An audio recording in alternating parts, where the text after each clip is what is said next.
just that me omo documents na. Yes, it chum so resign. And run some information. Na chum dey no resign. Say internal politics because internal politics because team no partially circus on the Ashanti region. I'm pushed against the. So you fight, you sit in and fight. The national no. On the side, no. Se bibi because of baby na umpene so. All resign the anas omunye di omuye o. And go for way. Same band say. Siasia ya di bi amempene so me na me say resign. There's my man 100%. Blank check is on wow. You should be in to fight and get things corrected. No, where people are for speculate. One want to personal, and you know. I was say personal. I want to say personal for reasons. And share that mind. Okay. Oh, Casadia, you all catch and go for someone speculate. So one number 4. Understand? Yeah. In the documents releasing the releasing no. Obeka catch and number 4. Why he has? You say. Where they win crowd them say support.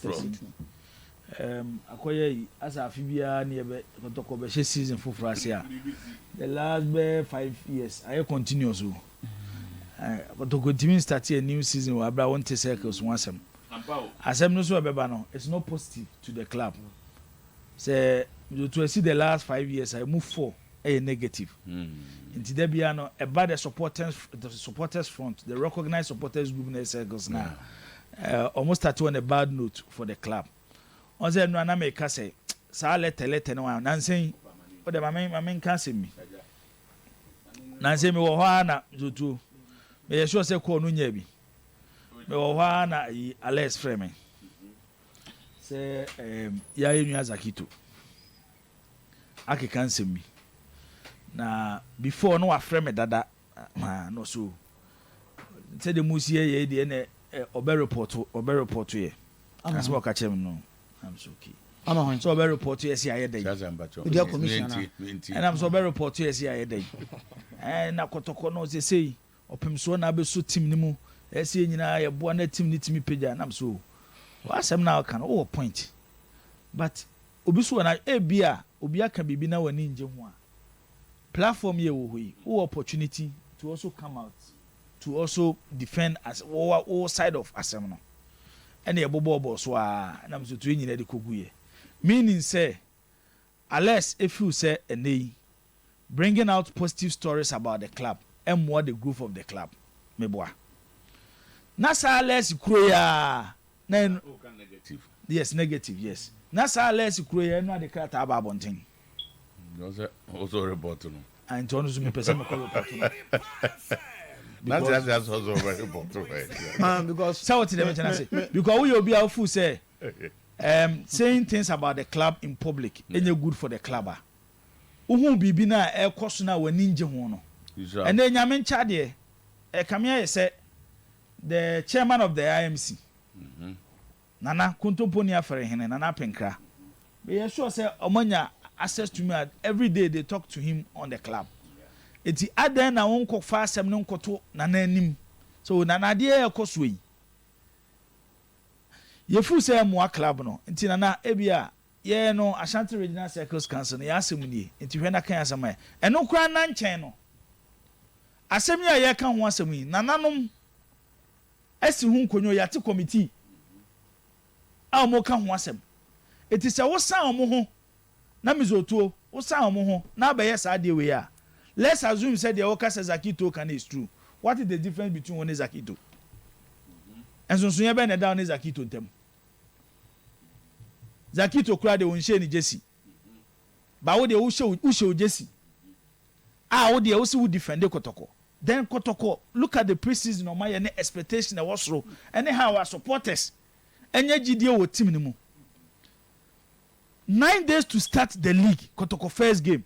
And Kadiesi a tin wa bontini say, dear Kotokwa ye nyina players o maton wan nyina no. Se chitafo se se de ye nyina mo bon se be kwakọ support team no.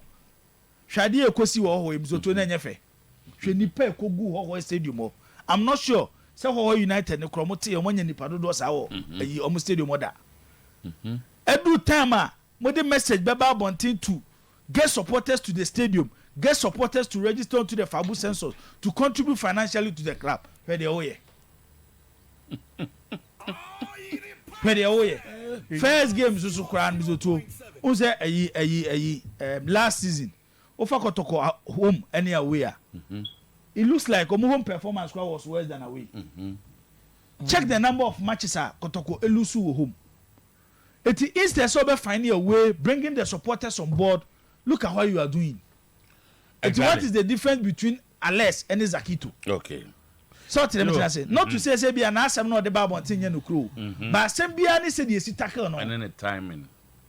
Okay. I think the intervention of Kontobo in your affair very timely. Because no man and Kebano and oh, of course he's intervened. He's called the other party no. Akachomo. With the national circles council. Say omo affairs and tone down. Na on Thursday ya wada. Ese you ko Spain. Obesha omo. Why? Sumwa. Kotoko player. Eso ko Try as na. Sometimes they say nyɛ trials o. And they do it. Ugate o. Ana koya to. So mo close to Friday. Ugate mo ne last batch. So Ghana kwa dey close. Close. Ghana they are close but you know. Oh, so that would be good but that would be good yeah. If you have a player from Kotoko to Celta Bigua, the level no so. It's fine. Okay, the other part in argument is say the last time omushia omanshia efasa and some na ekoso hu directive the buy and say the National Circles Council no Christopher de Benya dano no and stay on until a new members all other issues are resolved. Yes. And with the same then no Christopher de Benya has been doing work as a national chairman. Okay. So Kotoko game omo against democracy couple omo yi and anu ya all the circles councils being Asante region, Brown region, Western region and the Greater Accra omo forming you know all maka nyina coordinators. Christopher de Benya from the National Circles Council Sika Echema Sampa the nyina has no and you know that's him from Western region nyane there Fuzi from voter Brown region nyane there Samson Ashanti region ha chairman Alexi nyane there and Greater Accra say who can say Circles Council come home circle is omo from mo captain say which side my open them born now okay born now omo ko born ehun abrabo omo from the National Council no coffers and Christopher de Benya sika in most cases ya na sa coffers na ga no krobutum but you two things are the omo mvanya den omo from to na preparation to Accra omo ko so I just say omo say sika oh this is a special game against us to folk and they feel so we dey be it's the leaders be here there say omo there's a leaders from all region no man na di omo sika dabi omo ko Carola Alexia and was letter by say or recognize letter national diabano Christopher de Benya as a national chairman sponsor to Carola how all expenses me ya me pass ma oni nyina so okay asema kan o nyina so oh so to mo nyina so wa confirm say because say dibo be nwanwa say mintimi ma ho e ma o ma misika se fa ko ye adwuma bi na me ko ye adwuma ba ma be ka jo so oni mandate me that's it so I make us say onyina so ne say at the meeting I come to you yes recognize you as my leader at the meeting my finance wa de no akwa me buy am say okura uni pose o yes sir we to make make first one sika mo buy no o de mini ni si omo for boy omo kwadi awache ina na yo we to sa omo ko Greater Accra no sika ye de ma wo mo no enye less than 2,000 Ghana cedis each enye less than 2,000 Ghana cedis each okay no Carola the American was your Kotoko eko Carola nana guno Christopher de Benya sponsored Chairman Alex in their meeting where Chairman Alex ekas obeko no Christopher de Benya so then the National Council will sponsor your trip there. National Council na sponsor man na Christopher de Benya. Oh, yeah, in the name of National Council. Okay. So to what I say, by many times I say, or no the National Council. which of course individuals within the national council no na only omo issues per mandate but only issue with the national council. So obi so let's say na so kocho say let's say na kocho say you disregard that letter na. Are you talking about individual and as a council na uno issue? Unti muzamza question. Oh, that's my kind of amount. So that is why me free say unless I say ochetia break because for my directives no. Na mu no aka say the new they form new management now. Then Christopher Demenya vacate that seat no. Then the new management takes over. Eruntina. Sanu waka. Yes. Eruntina waka say no Alex no. Say Salata no dey buy no draw.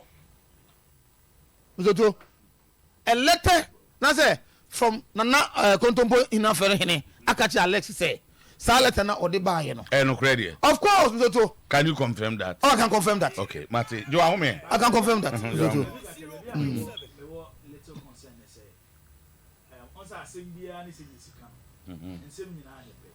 Yeah. Say Nana Asia sɛ Nana Asia Asante Kotoko mpanyifo achitafo mpanyifo na ba ma boada ɔno ɔmo tena se na ɔse o ebia stage ya dream ensɛm a mo de beto yɛ nim no ɛwɔ committee yɛ adwuma na emmom because committee ni yɛ adwuma no yɛntimi ma circles ne so na hɔ saa enti owura Christopher Damenya ntoa so nyɛ na adwuma kɔpem sɛ committee ne report bɛba enti ɛkyerɛ sɛ time and adwuma bɛba na wie yɛ time a committee ne report bɛda ɛbɛba okay that is one issue. The another issue ne say the akofa asɛm we nyina aba no ɛyɛ Kotoko supporters a NCC ne de krata aba abonten sɛ ɔmo a sign travel and tour bi sɛ woyɛ chitani na wo register on to fabu census a utua udusa ubetimi atry adjoin the process ni bi nam to de wako ɛno so yɛ different ayi si ɛkɔ the akofa asɛm yi aba ya the first question I ask ne say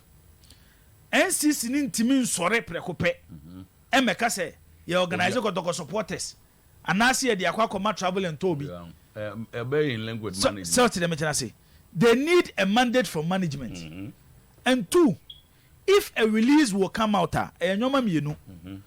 either the management will bring out a release to say we are Kotoko supporter now person court trip ni bia ya mandate the National Circles Council so many take charge and now National Circles for so don't release ba bontia they will tell us say a mandate from IMC woman kasa so to them say it's the bema asem na twetia ne say Carlos Kobenya case o so to them say by how he has handled the case because now asem na kind of person kire say one he's not aware of it as Asante Regional Circles Council chairman and no ye one two IMC kuranya aware but say IMC are aware and a National Circles Council ne de ba bonten dia then unless a portray we are seeing say the position is bigger than the National Circles Council chairman but I said the mechanism he's bigger than the National Circles Council chairman so at this stage say I'm pass say Nana Kontompo and say withdraw letter if it's true then it means that management might have given the mandate to the hosusu na kameko no hosusu na person kameko no so tell me chana say eti we to baby adru sese no eye leadership and the bebem obi na be show leadership which Nana take steps no okay but the meeting sese and say from report minim the SS na tia sa untimi confirm say yes unless one withdraw the letter no the aba bonten no and say wa asem na wo kan untimi ha say wa asem na wo kan no ene the unless kan ye no kure dia na che say enimti a wabu na na dia 1 minute in your checks beyond that sound ye fa ye ha tifa kwa ba na te say doc na no kan semo metina